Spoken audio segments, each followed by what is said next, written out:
Yeah, baseball outside the box with Andy Berglund. We are in part three. This is the end of the show. We're coming up to this was a fantastic show.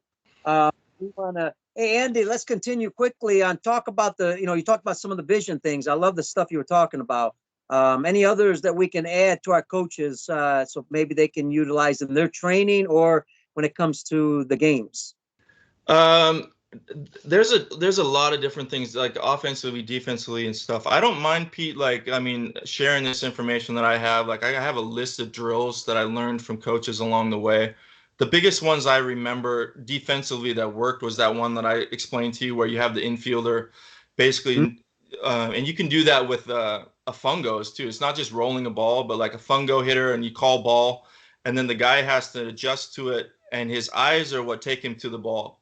Um, the best infield coach I ever worked with like was really good about explaining when, and he was flawless defensively, but he as far as like the ball would go, like his vision was always like underneath the baseball, like as far as getting himself in good position as a defender. So his eyes were always looking underneath the ball, under here on a ground ball, whether it was a backhand or even right at him, and that kept his eyes down and kept his head down and kept his posture down, and he wasn't thinking about the runner. But because of that laser focus underneath the ball on a ground ball, he was just amazing defensively. I remember a story even about a pitcher. Bruce Hurst had come. Did you ever meet Bruce Hurst along the way as well?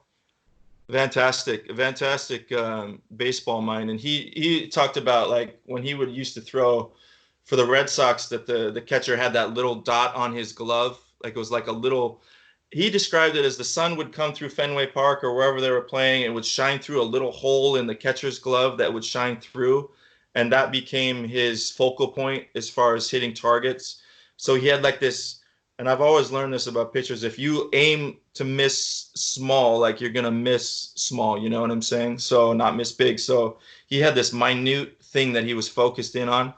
And then another thing, like visually, like I always do this with hitters. If I put a ball on a tee, and I've seen a lot of hitting coaches do this, where they'll put it in a certain way, because the idea of hitting a ball hard is trying to attack the inside half of the baseball. So I would put that on the tee so that they were hitting either the inside of the horseshoe of the ball or hitting the inside red seam of the ball, and working their hands through that.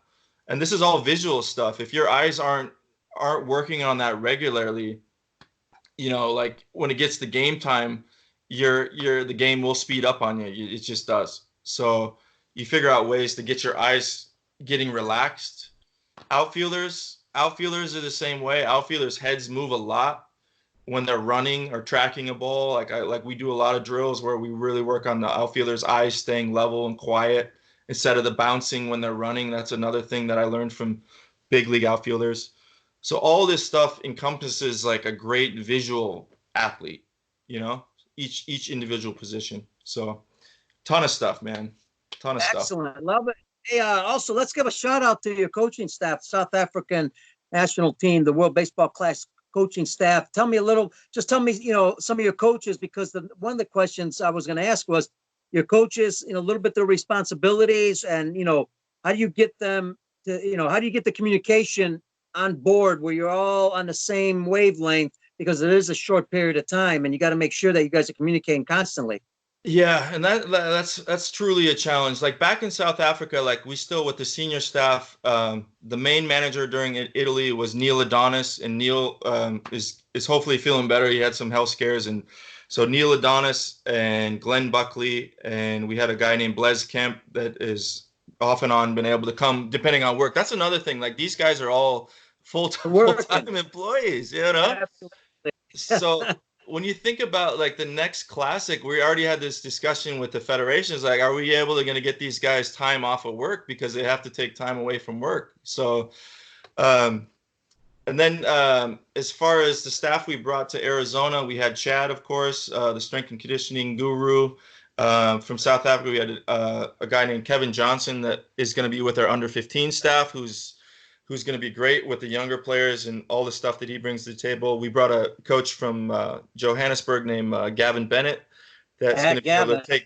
to take information back from learning at this tournament, go back to Johannesburg, hopefully teach the young coaches and players there. And then we brought in two professional coaches. Like I was fortunate to go through Tim Leeper, who you know, Hmm.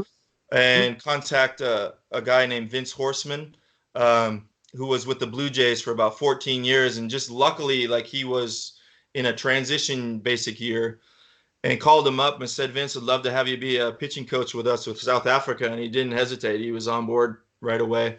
And he was outstanding. Just so much passion with that guy as far as teaching the game.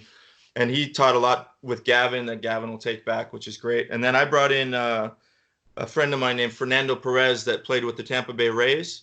He was a speedster and played a few years, played major leagues. I met him at a major league camp in Africa and Europe, and so we became friends. He's an unbelievable mental strategist when it comes to just getting players to click. You know, very, very intelligent.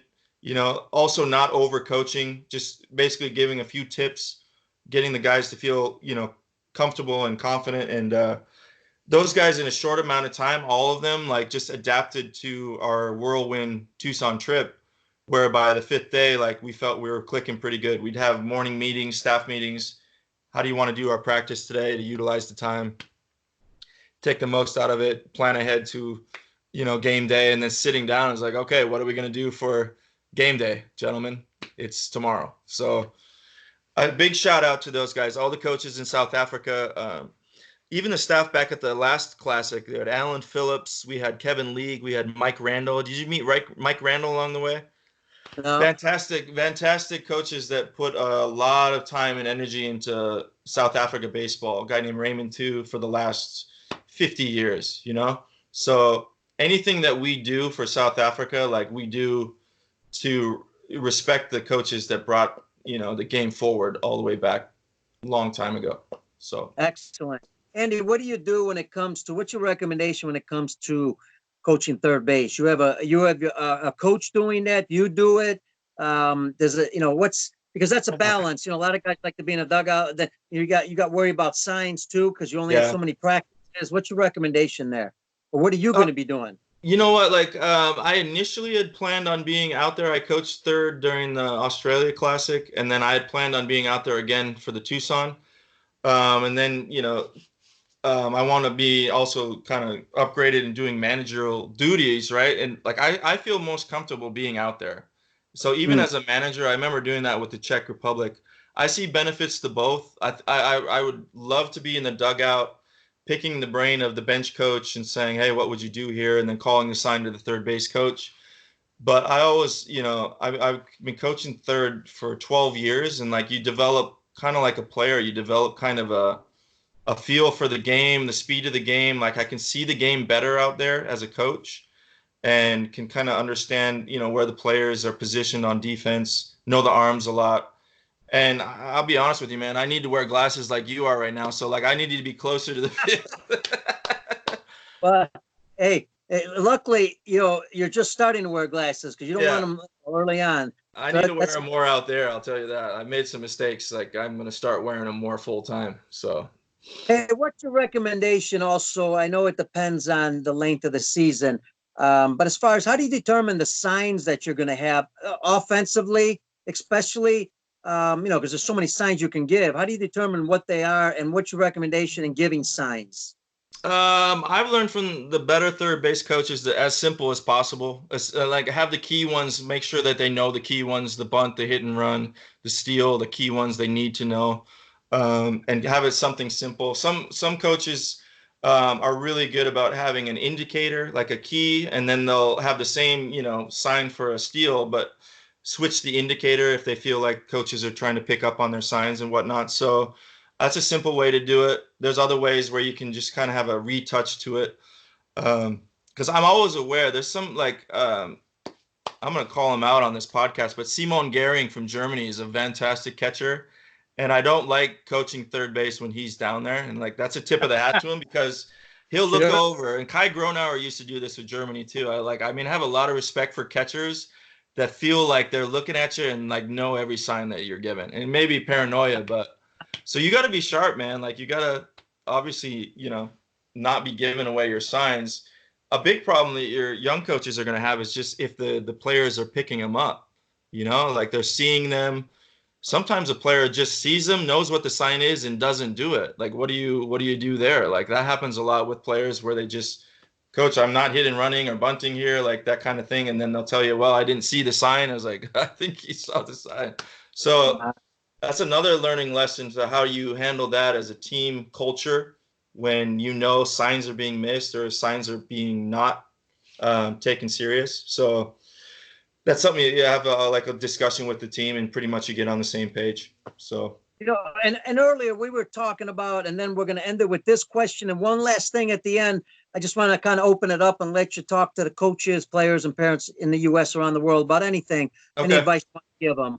okay, But the last thing I wanted to ask, because, you know, we were talking about how, and you really brought in some great points, how, you know, there's a lot of pressure in the game, especially when you're about to beat a team that you're not expected to win, and you get to that point where you don't win it, and now you got to get ready for the next day to play. I'm sure this has happened to all of us, and there's no simple answer, but what is something you can do to get them focused for that next game? Because, you know, that game's over with. There's nothing you yeah, can do about that game. And it's easier said than done because the mind can play funny games with you. absolutely. I mean, we were just talking about it off air, but like the game that we played, South Africa versus Italy, went into a tiebreaker after a rain delay, and the team lost on a play at the end of the game as well that was controversial. So like all the wind was sucked out of their sails. You could tell because they were that close to winning, and then the ending was something that like bothered a lot of the players and coaches.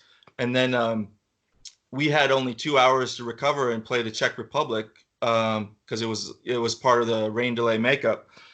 And the mood in the locker room was just, you could tell. It was like, okay, how are we going to get these guys ready to play a competitive game in 2 hours? And it was really tough. Like you got to read the body language of your players. I think that starts from the culture that you create within your team. Like one Mm, of the mantras that we had and we still have with the team is you have faith in no matter what you're doing, you have confidence. You're always trying to have fun. This is a kid's sport. You know, you may lose a heartbreaking game, but it's still baseball, and like you're here to play it and have fun with it just like you were a kid. And then just go out and be fearless, you know, like try to flush all that happened as quickly as you can.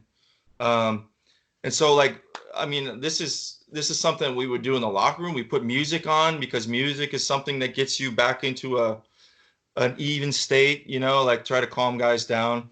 You try to keep it loose, you know. I remember we had a team talk before the team Czech Republic game and just said, hey, what can we do? There's nothing we can do. We can't control anything that happened in that last game. What we can control is our effort and attitude going against the Czech Republic. And but like I mean, it just they crushed us. They crushed us. They were fresh. Our guys like just they couldn't rebound quick enough. So I mean, that's a culture thing to me, you know, like the best teams that I ever coached against were really good on the road. That's how I thought. They come into your house. I saw interesting. this like I saw this like a lot in Europe. Even when I was coaching high school ball in California, there was our rival would always come in and acted like they owned our field. You know what I mean? And so to Sure. me, that's a cultural thing. And if you can build a team like that, then I think you can handle adversity quicker, is what I'm saying. So I saw that, like I said, in Europe a lot. Like I'll give you a quick story too. Like when we found out, like in Tucson, the South Africa team that the tournament had been canceled, we brought them all into the locker room. They hadn't known yet. We'd gone to the field because we had a training day that day. I think it was a Thursday, and our game was Saturday. And we had to break the news to them that the tournament had been canceled. And like, I mean, the look on their face, all of them across the board was like you just told them the worst news in the world. You know, Sure. they've been waiting 4 years to play this game, right? Yeah. So, but we had like, I mean, this is part of a cultural too. Like, even in a short time, we have such a good chemistry amongst each other that we said, look, here's what we're going to do. We're still going to go on in the main field because they've given us a field. We're going to take our team photo because we didn't get a chance to do that. And we're going to let you guys hit BP, you know, play home run derby, like do whatever you want on this field. It's your day, like, because have fun with it, you know, like there's nothing we can do. Like, we're going to come back and make it better. But they went out and it was like, I mean, within an hour, there was the energy was back. You know what I'm saying? Because we went and created a situation that was out of our control and said, let's make the most of it. Let's be positive. Let's have some fun like we're kids again. And we left the field happy that day instead of being as distraught. I mean, it was tough to see those guys' look on their face. Like when you told them, it was just like the lights went out. It was tough. Sure. But I'll tell you we'll be what, back. we're going to leave the show in the same way. Yeah. With the positive end of it. I think that was fantastic. That's a positive way to look at a situation. Like you said, it was not easy. But man, if the manager has that attitude, it will just filter down to all their players and, you know, along with the staff. So Andy, man, this has been fantastic. We will hopefully get you back on the show again, because we got to talk more baseball, man. And hopefully you'll be back on the field soon. Absolutely. Looking forward to that. Absolutely. All right, man.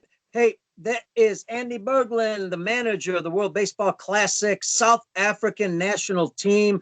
They will be working on the World Baseball Classic qualifier soon.